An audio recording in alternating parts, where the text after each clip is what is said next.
Hello everyone, welcome back to our channel be a learner. आज का हमारा video है क्लास 12th की बिजनेस स्टडी का सेकंड चैप्टर है प्रिंसिपल ऑफ मैनेजमेंट। मेरे पास जो बुक है इसमें ये 4 चैप्टर है, क्योंकि इस बुक में जितने भी छोटे टॉपिक है उसको भी चैप्टर का एक नेम दे रखा है। तो इसलिए प्रिंसिपल ऑफ मैनेजमेंट मेरी बुक में 4 चैप्टर है और आपके पास जो NCERT और CBSE की बुक्स हैं उसमें ये सेकेंड चैप्टर है। इसका एक्सप्लेनेशन मैं पहले ही चैप्टर का कर चुकी हूँ। आज हम देखने वाले हैं प्रिंसिपल ऑफ मैनेजमेंट के वेरी शॉर्ट क्वेश्चन, जो कि बहुत इंपॉर्टेंट है आपके एग्ज़ाम पॉइंट ऑफ व्यू से और जो कि आपको हेल्प करेंगे पूरे चैप्टर का रिवीजन लेने में। तो स्टार्ट करते हैं वीडियो, जिसमें कि फर्स्ट क्वेश्चन है, who is known as the father of principle of management. Principle of management के जनक या फादर किसे कहा गया है? Answer is Henri Fayol. और अगर इसकी जगह ये होता कि father of scientific principle of management, तो उसका आंसर होता FW टेलर, यानी Frederick Winslow Taylor. Second question is, what is the principle of division of work. जो हेनरी फॉयल ने अपने प्रिंसिपल दिए थे उसमें एक प्रिंसिपल है डिवीज़न ऑफ वर्क, तो इसमें यही पूछा है कि वो प्रिंसिपल क्या है। It implies division of total task in order to lighten the total burden and promote specialization। इसका मीनिंग है कि जो हमारे पास टोटल टास्क होता है या हमारा जो काम होता है उसके बर्डन को थोड़ा लाइट करने के लिए हम क्या करते हैं, इसको थोड़ा टुकड़ों में तोड़ देते हैं काम को, और किसी एक व्यक्ति की जो विशेषज्ञता होती है उसको हम क्या करते हैं, प्रमोट करते हैं। थर्ड क्वेश्चन है, what is meant by unity of command. अब यूनिटी ऑफ कमांड भी हेनरी फ्योल के जो प्रिंसिपल है उसका ही एक प्रिंसिपल है। इसका मतलब क्या है?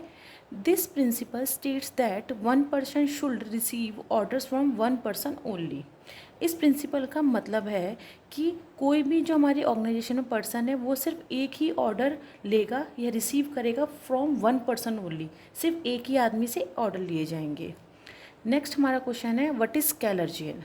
अब स्केलर चेन भी हेनरी फ्योल का ही प्रिंसिपल है। It refers to the chain of superiors ragging from the ultimate authority to the lowest ranks.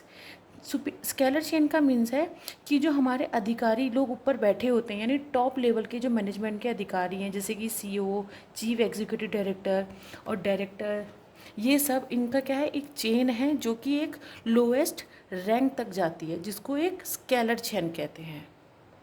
अब आगे नेक्स्ट हमारा क्वेश्चन है, explain the meaning of Esprit the corps. जो एस्प्रिट द कॉर्प्स है वो भी हेनरी फ्योल का 14 प्रिंसिपल में से एक प्रिंसिपल है।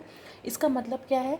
This principle implies that there should be cooperation and team work among the members of an organisation. हमारे ऑर्गेनाइजेशन में जितने भी मेंबर्स हैं उनके बीच में क्या होना चाहिए? कोऑपरेशन होना चाहिए और टीम वर्क होना चाहिए, जिससे कि जो हमारे ऑब्जेक्टिव्स हैं, गोल है हमारे बिजनेस के, वो अचीव किए जा सकें। नेक्स्ट हमारा है, state any 2 features of management principle. Management principle के 2 फीचर्स या 2 कैरेक्टरिस्टिक्स बतानी है, जो कि फर्स्ट है, management principle are general statement, एक सामान्य स्टेटमेंट है management principle. Second is, these are based on specific situation faced by management. जब मैनेजमेंट कोई स्पेसिफिक सिचुएशन फेस करता है तो उसके आधार पर इनको बनाया जाता है। नेक्स्ट क्वेश्चन है, state 2 points which show importance of management principle. Management principle की जो इम्पोर्टेंस है उसके कोई 2 पॉइंट्स बताने हैं। फर्स्ट है, management principle increase managerial efficiency. Management principle क्या करता है? हमारी दक्षता, जो हमारी मैनेजीरियल दक्षता है उसको बढ़ाता है। Second is, these principle develop the science of management. ये क्या करता है? हमारे प्रबंध का विज्ञान को डेवलप करता है। नेक्स्ट क्वेश्चन है, how many principal of management were given by Henry Fayol. Henry Fayol ने टोटल कितने प्रिंसिपल दिए थे? उन्होंने टोटल दिए थे 14 प्रिंसिपल। अब जो हेनरी फ्योल ने 14 प्रिंसिपल दिए थे वो ये थे, जिसमें कि फर्स्ट है division of work, second is authority and responsibility, third is discipline, fourth is unity of command, fifth is unity of direction, sixth is subordination of individual interest to general interest, 7 is fair remuneration to workers, 8 is effective centralization, 9 is scalar chain, 10 is order, 11 is equity, 12 is stability to of tenure, 13 is initiative, and 14 is Spirit D corps. ये जितने भी Henri Fayol के 14 principal of management है, इसका मैंने एक detail explanation के साथ बाइलिंगुअल लैंग्वेज का वीडियो भी बनाया है जो कि मेरे चैनल पे अपलोडेड है। आप वहाँ से इसको देख सकते हैं, क्योंकि इसके कुछ प्रिंसिपल ऐसे हैं जिनके बीच में डिफरेंस भी कभी कभी एग्ज़ाम में पूछ लेता है। अब नेक्स्ट हमारा क्वेश्चन है, what does principle of division of work mean. जो प्रिंसिपल है डिवीज़न ऑफ वर्क, इसका मतलब क्या है। This principle promotes specialization in such a way that one person does only one thing rather than doing everything. Division of work का means क्या है, ऐसी विशेषज्ञता होनी चाहिए कि जिसमें एक पर्सन सिर्फ एक चीज़ करे और बल्कि सारी चीज़ ना करके। नेक्स्ट क्वेश्चन हमारा है, state any two principle of scientific management. अब ये है प्रिंसिपल ऑफ साइंटिफिक मैनेजमेंट। इसको FW टेलर यानी फेडरिक विंसलो टेलर ने दिया था, जो कि 4 प्रिंसिपल हैं। उसमें से आपको कोई भी 2 प्रिंसिपल बताने हैं। First is science not rule of thumb, second is harmony not discord. Next question है, what does Taylor mean by mental revolution, यानी कि दिमागी जो क्रांति है उसका मीनिंग क्या था टेलर की लैंग्वेज में। Mental revolution means change in mental attitude of worker and management towards each other and ruling out any suspicion. Taylor ने कहा था कि जो वर्कर और मैनेजमेंट है उसके एटीट्यूड में हमें चेंज करना है इन दोनों के प्रति, और हमें कोई भी संदेह नहीं रखना है। नेक्स्ट क्वेश्चन है, how management principle are derived. Management के जो प्रिंसिपल हैं वो कैसे निकल कर आए हैं। तो जिसका कि फर्स्ट रीज़न है डीप ऑब्जर्वेशन के साथ, गहरी चिंतन के साथ निकल कर आए और लगातार रिपीटेटिव एक्सपेरिमेंट के साथ ये प्रिंसिपल आए हैं। नेक्स्ट क्वेश्चन है, are the principle of management static. क्या प्रिंसिपल ऑफ मैनेजमेंट स्टैटिक है। Principle of management are not static, वो स्टैटिक नहीं है, बिल्कुल कड़े नहीं है। These can be changed as per the nature of the organization. उनको हम चेंज कर सकते हैं अपने ऑर्गेनाइजेशन की प्रकृति के आधार पर।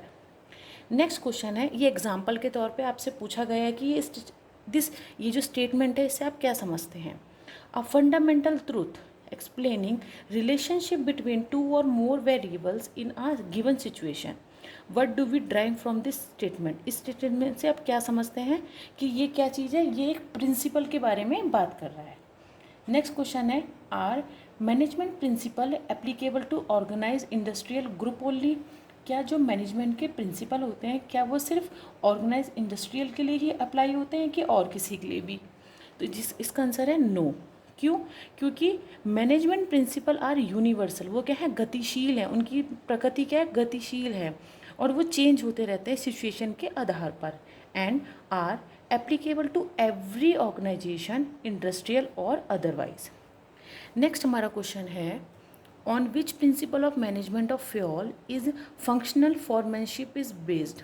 कौन से प्रिंसिपल ऑफ मैनेजमेंट में फोरमैनशिप की जो फंक्शन है वो किए जाते हैं, तो वो है division of work. Next question है, which principle of Fayol emphasise smooth running of business.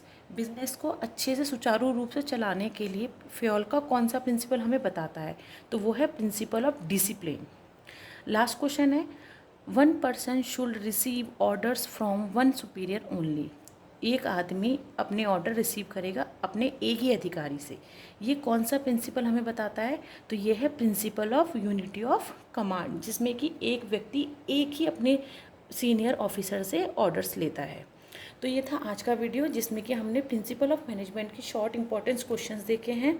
आप वीडियो देखिए, अगर पसंद आए तो लाइक शेयर एंड सब्सक्राइब कीजिएगा for the next upcoming video के लिए। Thank you.